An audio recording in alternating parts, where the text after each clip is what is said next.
Rappahannock Issues. I'm Tom Cohen. I'm here with Dave Ball, who is a councilman in Peters Township in Pennsylvania. We're talking about fracking, and you were talking about the impact on local governments and what local governments could do. You're saying that the state has a role and the federal government has a role. And then what can local governments do? Well, local governments have a very distinct role to play. First of all, they have comprehensive plans that they put in place where they decide what their community is going to be, how their community is going to be zoned. They have a responsibility to put in place zoning ordinances. The town has to decide how it wants to develop, and they can decide where industrial development will take place in their towns. They can allow for industrial development. They have a responsibility to protect the property rights of their citizens, so that one person's use of property doesn't infringe upon the rights of other people. That's a local issue. Right. And Are you so finding that with the changes in technology, you're having to go back and changing the zoning laws and whatnot so that the different definitions have to be applied now? Um, One of the biggest problems really is many local towns are apparently having a hard time trying to figure out what the Robinson decision meant. Um, they feel that zoning is a policy decision, and it's not.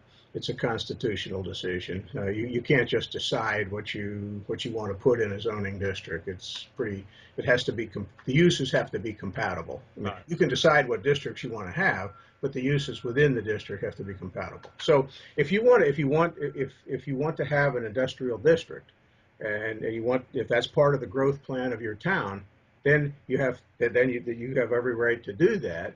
But and if that's where drilling is going to take place, that's fine. That's an industrial use. So you say, okay, in this area, we're going to have industrial uses. But you can't put an industrial use in a residential area. Right.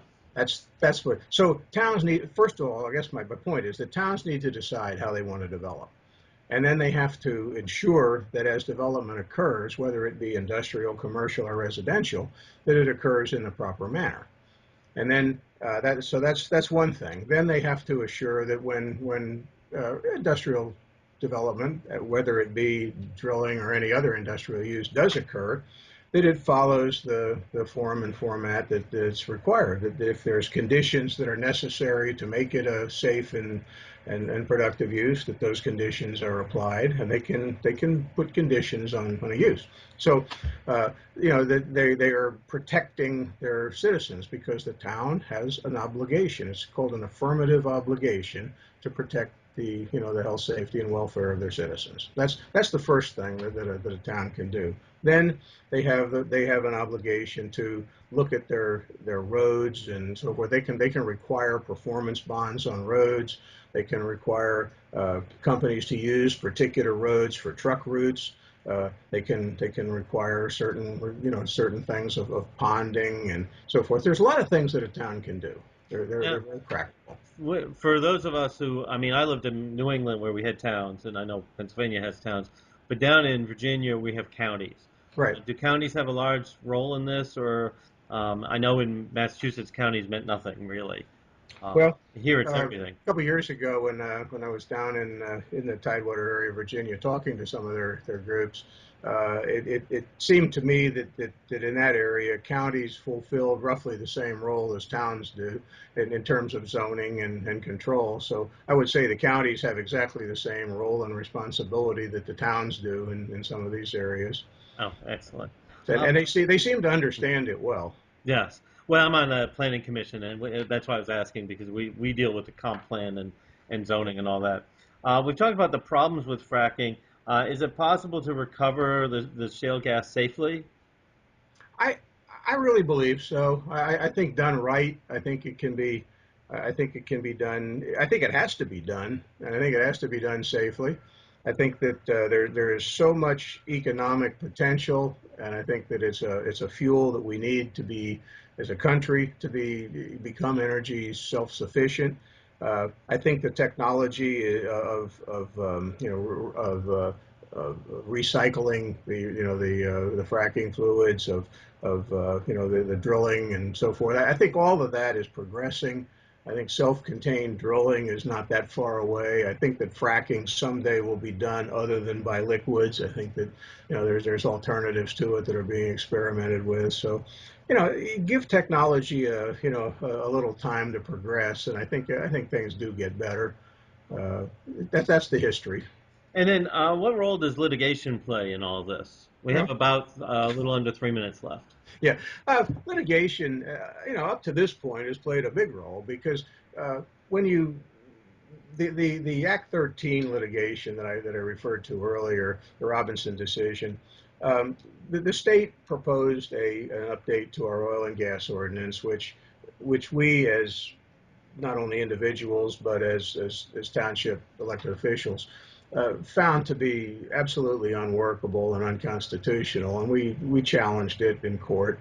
We went to the Supreme Court. The Supreme Court agreed with us and threw out some very big pieces of the law, and it was called groundbreaking decision. And when you have a groundbreaking decision, one of the things that follows is that nobody really knows what it means, and so there are follow-on court cases that percolate up through the system as the parameters of that decision are defined, and that's where we are right now.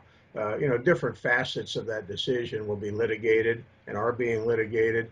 Um, until you get a body of litigation that defines all of the parameters of a major law.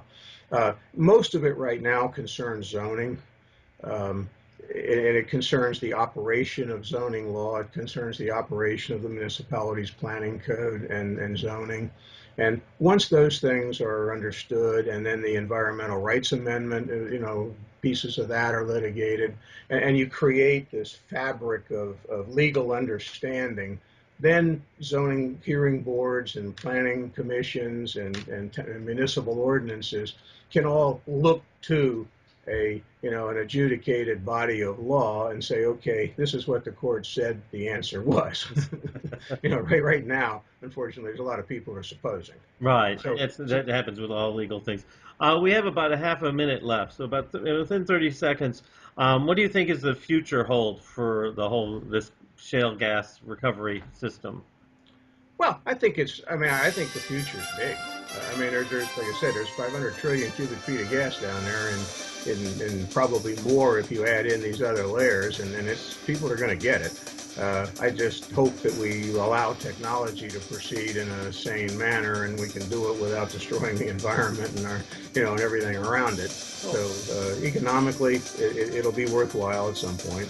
Oh, well, thank you very, very much, Dave Ball, for being here and explaining fracking.